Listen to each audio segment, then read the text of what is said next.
Well, hello everybody. Welcome to another episode with Dave.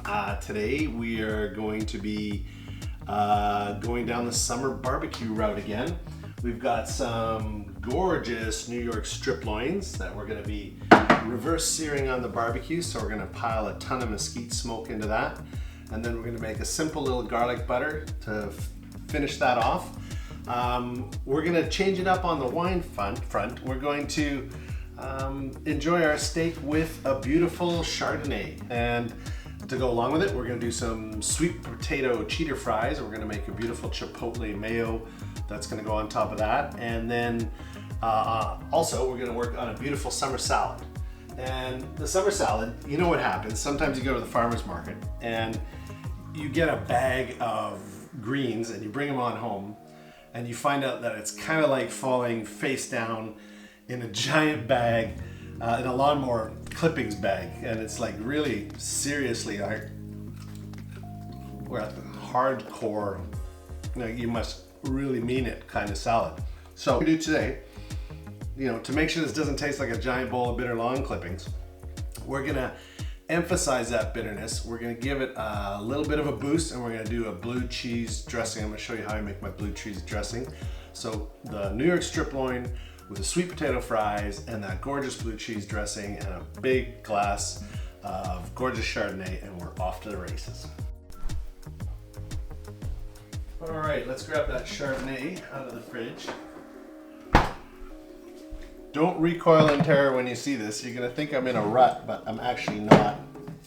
Once again, we're into the same producer we've been into for a little while, which is J-Lore, and this is the Arroyo Seco Monterey Chardonnay. This is a 2018. I think sometimes when you find a really good producer like J-Lore, you're going to want to experience and try all their wines. Don't feel obliged to keep switching around, trying to reinvent the wheel. Most of the wines from J-Lore, yes, they're a bulk wine, but they are so good for the money.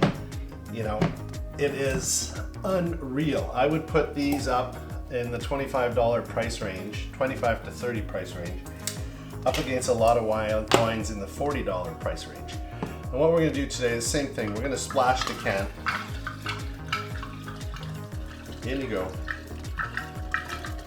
Go, go, go, go, go. Beautiful. Color is epically gorgeous. Nice and cold, frosty, frosty. We're going to put it right back into our icy cold bottle. No spills, there we go. All right, so let's give it a bit of time to swoosh around.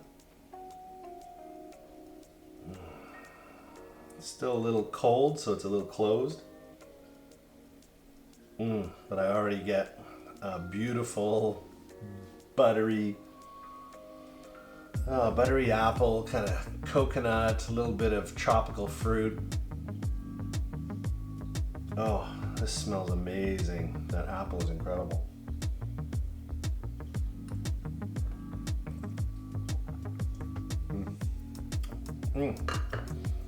Gorgeous mouthfeel. That fullness, that's what you want to balance with those steaks. Good acidity. You can just feel it in your mouth. That's going to go great with all our dressings, which are, not exactly diet dressings today. So that's going to cut through. I think this is going to pair absolutely beautifully. Kind of lots of apple, pear, not overly oaked. So it is a beautifully balanced wine. For a while, everything was so heavily oaked, but this is just elegant. I mean, this is just a delicious wine. It's gonna go great with the food. All right, we're lighting the big green egg with a map torch. That's a little dramatic.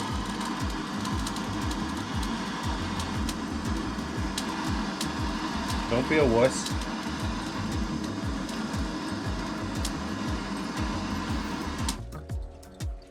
It looks like this, by the way.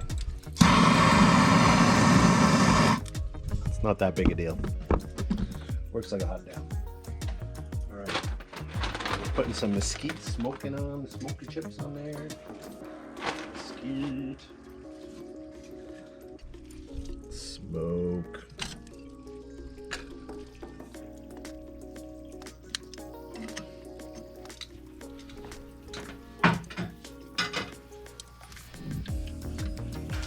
A few things I'm going to mention about putting meat on the barbecue. First off, you can only get smoke into meat before the temperature hits 200 degrees Fahrenheit. So the idea of getting a barbecue hot and trying to get any kind of smoke or flavor into it isn't going to happen. So the whole idea of the reverse sear has come about by people trying to get smoke into the meat to get that little bit of smoke ring going in there and then searing it. But truthfully, you don't have to do it in 2 steps if you want. I mean, even on a regular barbecue, you can do this. If you don't have the magic of the big green egg, I mean, I was converted to the egg 15 years ago. I've already done a seal kit on it. I barbecue year round. I cook everything on it, as you guys are gonna witness. It's been the greatest thing, and people say, oh, it's too dirty, it's charcoal. I mean, life's dirty. What did the Buddha say? All life is suffering. Suffer for good tasting food. I can taste propane. I can tell when you've cooked something over propane. When it's cooked over charcoal, it is magic. It is upping your game. So, will I ever refuse a steak that's been cooked over propane that somebody gives me? No, I'm not an idiot. But these are things you need to consider, that you can only get smoke into the steak before it hits 200 degrees Fahrenheit. And don't spend all your time worrying about making those grill lines on it. People are so hung up on these grill lines on making their steak look like it's cooked. How about we spend all our time worrying about how our steak tastes? Whether it came from a sustainable organic producer, whether, you know, the cows ate grass as opposed to sticking in a feedlot. I mean, this is more important to making sure that we eat the best food we can. And remember, meat's supposed to be expensive. You're not supposed to be able to eat steak every single day. Food that is of high quality, you should have it less often, eat less of it, and do a better job with it.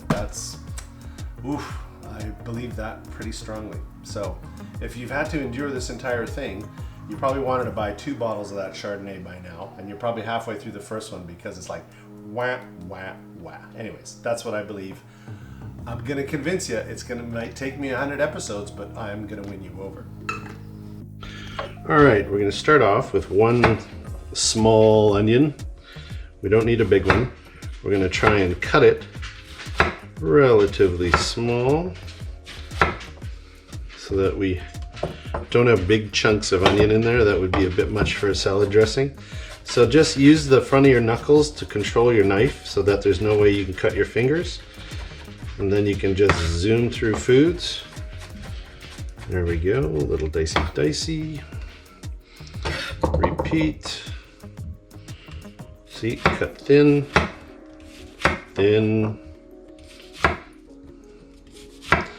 Use your knuckle. Beautiful.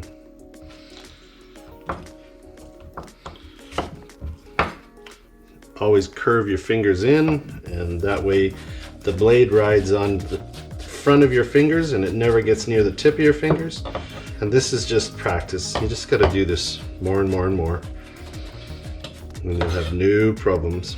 That's probably enough. Save that for later. This is the secret bit.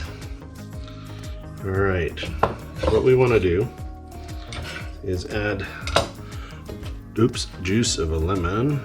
We got a chunk lemon. Use your hand to catch all the pips. Not the juiciest lemon in the world. That doesn't matter, we just need a bit. We're gonna want some salt. Probably about half a teaspoon of salt. And some white wine vinegar. So what we've done is we haven't added, that's probably at least 2 tablespoons, 2 and a bit tablespoons of white wine vinegar. And what we're gonna do, and this is the key, there's no oils in there yet, and we're gonna take that sharpness out of the onion by punching it out. We're gonna put our hand in there, which we have cleaned all tidy. We're gonna use our fist, And we're gonna press the onion. Press it, punch it out. And what this does is just take all the beautiful parts of the onion and just make them shine, make it sweeter, take all the sharpness out of the onion. Beautiful, look at that. Wash your hands. We're all good at that these days. Should be easy. Beauty. And then we're going to have some capers. We're going to add our olive oil. It's a glug and a bit. Sort of looking for half and half is what you're kind of looking for. Fresh cracked pepper.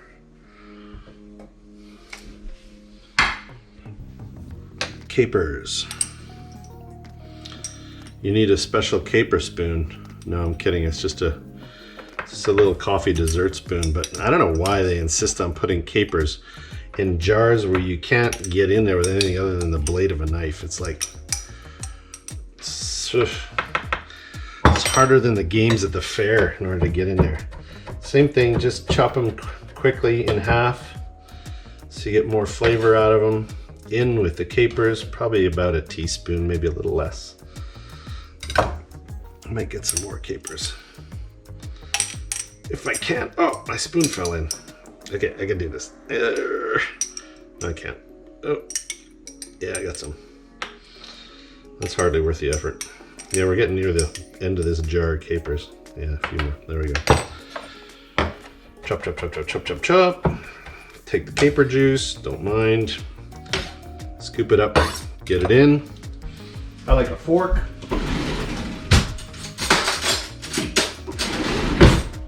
Get a fork. This is what we want it to look like. Oh, that's just awesome. What we have here is a simple French Roquefort. It's probably about, it's not a lot. You think of the standard size that comes in at the grocery store. This is probably about just the fat end of it, chunked up. I'm gonna get that in there. Get it kind of melting in. You see it's getting creamy as we melt the Roquefort into there. Yeah, that's the ticket. Taste. It's already delicious. Really good. Got some mayo. You know me, I don't buy big box store mayo. All right. I decided I'm gonna add a bit more lemon. I want a bit more acid, but I'm not gonna add it into the dressing. I'm gonna put it on the salad. Get it in the salad. Beautiful, let it sit. Nice. Awesome. Don't dress your salad until you're ready to go, because we want to make sure that it doesn't get soggy. So we're coming up to 200 degrees on the barbecue, which is our sign that it's not going to be taking any more smoke. So we're going to give them a little flipperoonie. There we go. Oh, this one, see where the heat is. Got a little bit of color on that one. We're going to do a reverso-rama. Beautiful. And we're going to crank her up.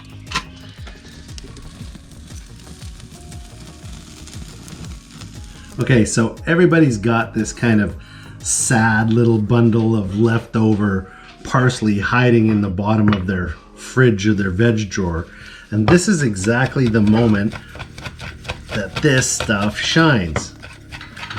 We don't need much. Little goes a long ways. So probably one, that's lots.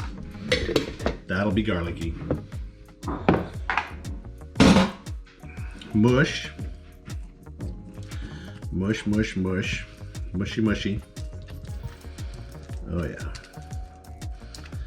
Just using a stiff spatula, and I picked a flat bottom container so I could get in there and mush up our garlic butter and pound in the herbage.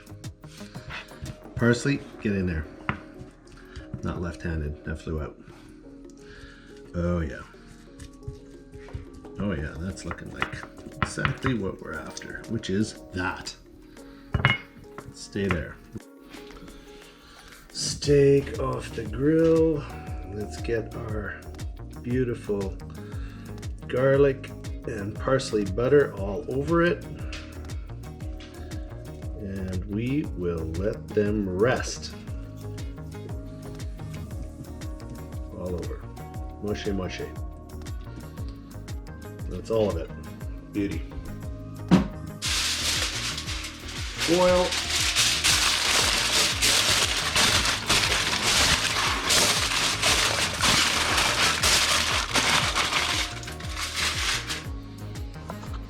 And let it rest. Rest it. I gotta say, one of the things that drives me completely crazy is when I see folks that get their whole summer barbecue meal ready to go, and then they're waiting for the steaks to come off, and then they peel the steaks off the barbecue and they plop them on your plate. And I'm like, oh, it's gonna be tough because you're not giving the meat a chance to relax and reabsorb the juices. You got to rest your steaks. All right, to make a simple chipotle dressing, we're using Dijon mayonnaise. We've got about 2 tablespoons of that. Oh, a squirt of ketchup. Oh, it's like a horror show. And chipotle. There goes the chipotle, and let's do a little squeeze of lemon. Go lemon. Because we don't want it to be thick like the mayo. Beautiful. All right. Recover the mayo.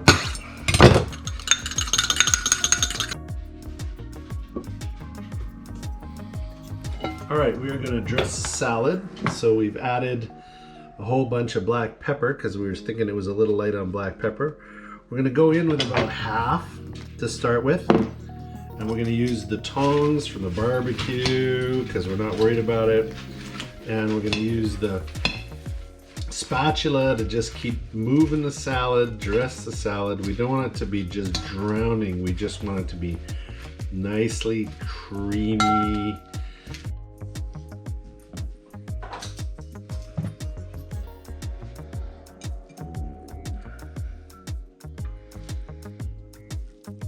That's magic. That is summer. Yeah, and you can't get enough of that. Honestly, you just cannot get enough of that. Chipotle on top of our sweet potato fries. Beautiful.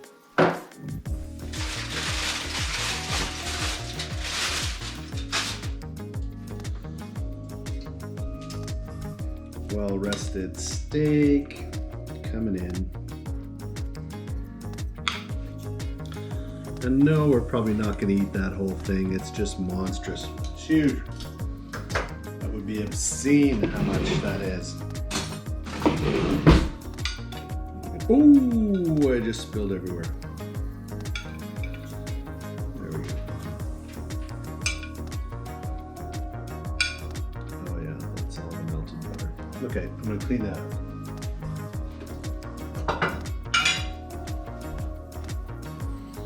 All right, so we have finished our gorgeous steak. It is blushing delish.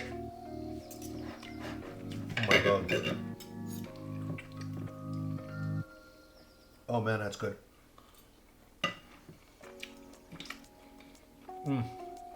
Cheetah goodness.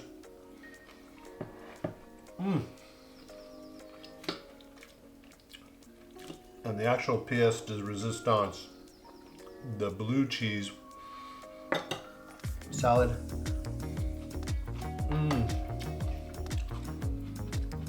followed by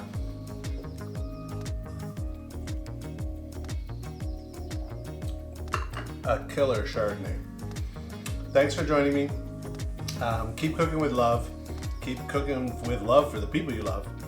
And catch me on the next episode. And I see some bits on here and some very happy dogs in the future. Thanks. Ciao.